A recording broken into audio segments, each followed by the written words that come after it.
SC. Verma simple harmonic motion का numerical 17. Find the time period of the oscillation of mass m in figure A, B, C. What is the equivalent spring constant of pair of springs in each case? तो इस a figure में यहाँ पे 17 numerical में यहाँ पे हमें इस तरह की सिस्टम दी हुई है। इस सिस्टम में यहाँ पे एक स्प्रिंग जिसका स्प्रिंग कांस्टेंट होगा K1 और दूसरी स्प्रिंग जिसका स्प्रिंग कांस्टेंट होगा K2 इस तरह से एडजस्ट किए हुए कि इस स्प्रिंग का एक end connected to the rigid support और दूसरा end connected to the mass. उसी तरह से एक दूसरी स्प्रिंग होगी, उसका भी एक end connected to the rigid support और दूसरा end connected to the mass. मतलब जैसे कि रेजिस्टर्स को अगर हम कनेक्ट करते हैं तो ये दोनों एंड एक कॉमन पॉइंट में और एक दूसरे अपोजिट साइड के दोनों एक कॉमन पॉइंट में। तो इस तरह का जो कॉम्बिनेशन होता है उसे हम कहते हैं पैरेलल कॉम्बिनेशन। तो यहाँ पे स्प्रिंग को पैरेलल कॉम्बिनेशन में यहाँ पे कनेक्ट किया हुआ है।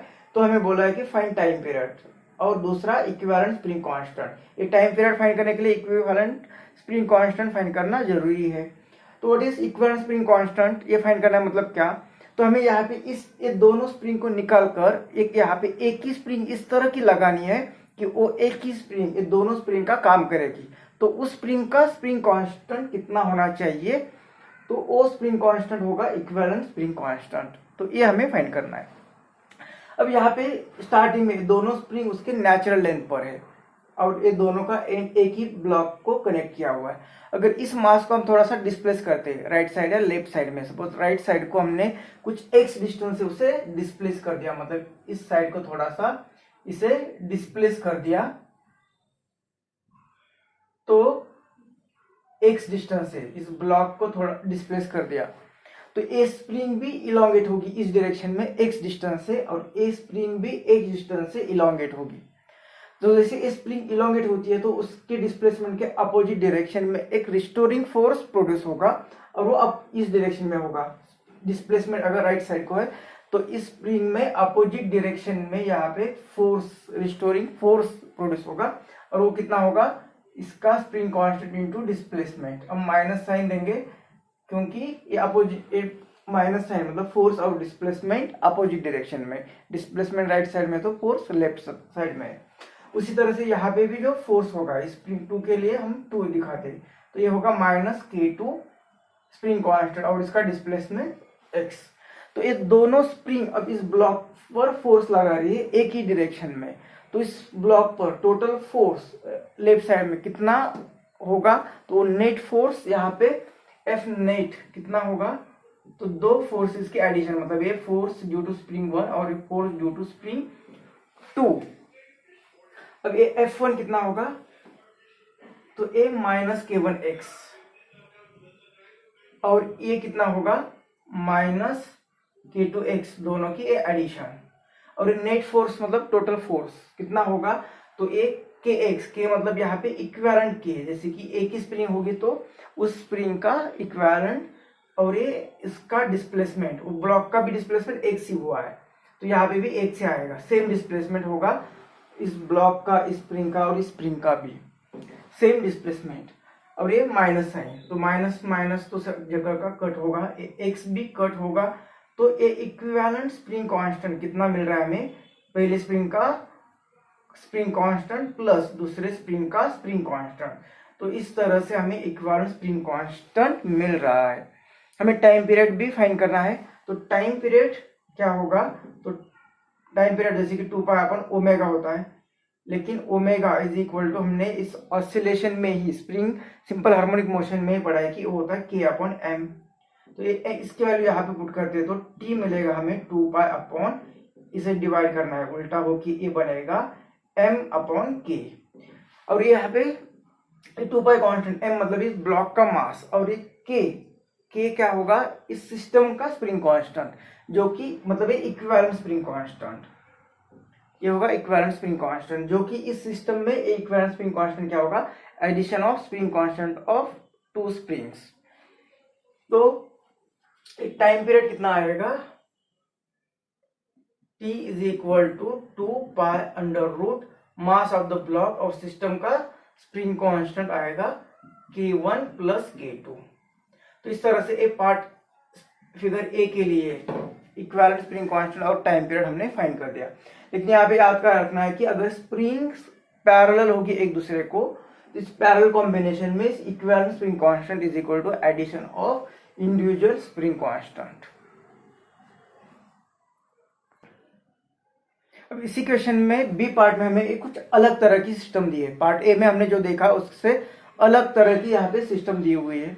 तो इसे थोड़ा सा अगर हम ए के साथ कंपेयर करेंगे तो यहाँ पे ये जो ब्लॉक है मास m, अब ये स्प्रिंग जिसका स्प्रिंग कांस्टेंट K1, इसका एक end connected to the rigid support, मतलब ये रिजिड सपोर्ट, और इसके बीच में यहाँ पे स्प्रिंग होगी, इसका स्प्रिंग कांस्टेंट K1, और ये दूसरी स्प्रिंग इसका एक end connected to the mass, मतलब एक end connected to the mass और दूसरा end connected to the rigid support, और एक K2। मतलब ये सिस्टम भी उसी तरह से बन गई जो पार्ट हमने ए में पढ़ा था। दी अलग है लेकिन ये भी यहाँ पे इस तरह से जो दी है वो भी इक्विवेलेंट टू दिस फिगर है। इसकी फिगर ये स्प्रिंग का एक end connect to the mass और दूसरा end connected to rigid support, इस स्प्रिंग का एक end connected to the mass और दूसरा end connected to the rigid support. तो इस तरह से फिगर को थोड़ा सा चेंज करते तो हमें पार्ट ए में जो फिगर मिली थी वही फिगर मिल रही है। तो इसके लिए ये हो गई स्प्रिंग्स इन पैरेलल कॉम्बिनेशन, और पैरेलल कॉम्बिनेशन होता है तो स्प्रिंग कांस्टेंट हमने देखा है ये एडिशन होती है इंडिविजुअल स्प्रिंग कांस्टेंट की। तो जैसे कि इस ब्लॉक को थोड़ा सा शिफ्ट किया टू द राइट साइड, इस ब्लॉक को शिफ्ट किया right side through distance x, ये ब्लॉक को x से डिस्प्लेस कर दिया तो ये स्प्रिंग इलोंगेट होगी थ्रू x। अब ये स्प्रिंग जब इलोंगेट होगी तो उसके अपोजिट डायरेक्शन में फोर्स लगने वाला है, यहाँ पे कितना K1 इसका spring constant into x displacement हुआ है और ये अपोजिट डायरेक्शन में इसलिए माइनस साइन, तो ये फोर्स F1। और इस स्प्रिंग के कारण कितना फोर्स लगने वाला है, इसे कंप्रेस किया है, इसे कंप्रेस किया तो ये अपोजिट डायरेक्शन में पुश करेगी, ये पुल करेगी तो ये पुश करेगी अपोजिट डायरेक्शन में। तो यहाँ पे भी फोर्स इसी डायरेक्शन में लग रहा है, इसी डायरेक्शन में लग रहा है। F2 is equal to a minus spring constant into displacement, और यहाँ पे भी सेम, इसका जितना डिस्प्लेसमेंट होगा उतना ही डिस्प्लेसमेंट इसका होगा, सिर्फ इलोंगेट हो रही है, और उतना ही डिस्प्लेसमेंट इसका हो रहा है, ये कंप्रेस हो रही है लेकिन डिस्प्लेसमेंट सेम ही हो रहा है। और दोनों का फोर्स की डायरेक्शन देखेंगे तो ये इस डायरेक्शन में इलोंगेट हुई है इसलिए इसका फोर्स इस डायरेक्शन में, एक कंप्रेस होगी तो अपोजिट डायरेक्शन में फोर्स लगाएगी, लेकिन दोनों का फोर्स एक ही डायरेक्शन में लेफ्ट साइड में लग रहा है। तो resultant force acting on this block ये लेफ्ट साइड में ही एक्ट हो रहा है। तो टोटल नेट फोर्स जो होगा वो दो फोर्सेस की एडिशन जो होगी वो कितनी होगी, तो यहाँ पे नेट फोर्स जो होगा वो if force due to spring 1 plus force due to spring 2।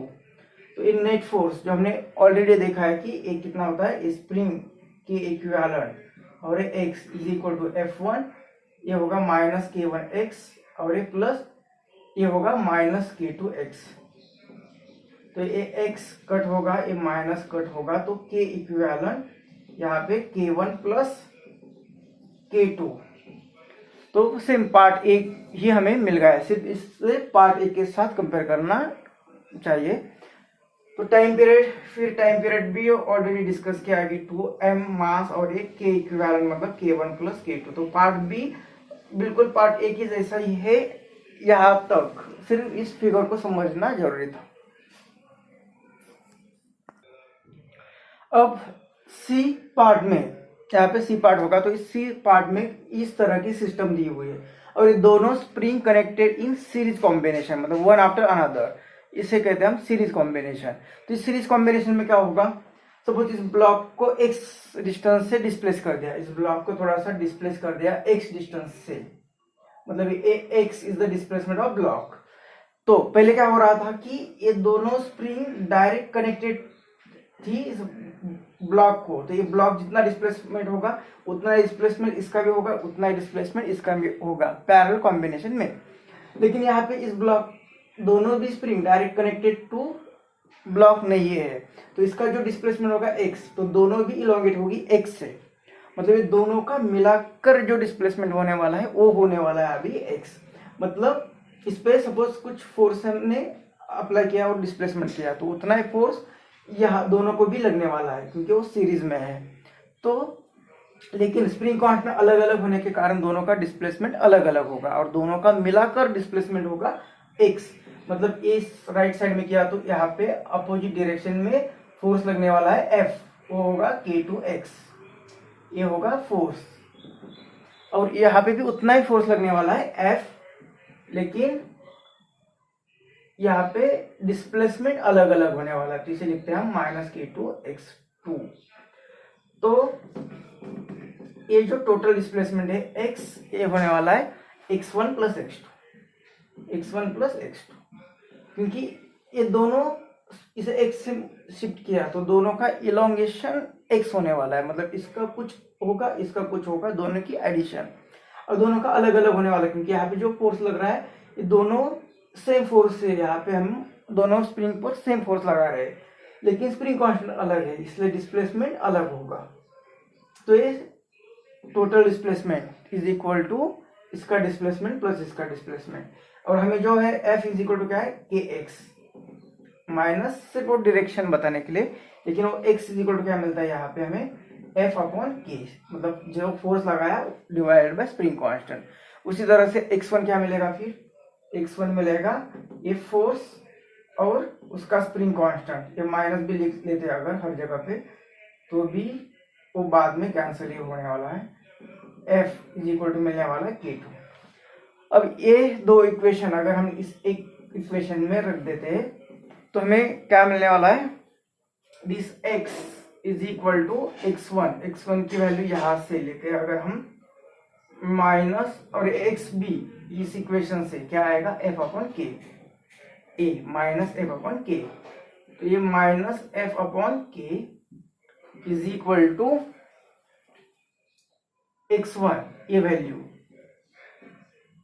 Minus f upon k1 और प्लस x2 माइनस, मतलब ये plus minus f upon k2, और ये इक्विवेलेंट स्प्रिंग कांस्टेंट होगा तो ये पूरा कट होगा।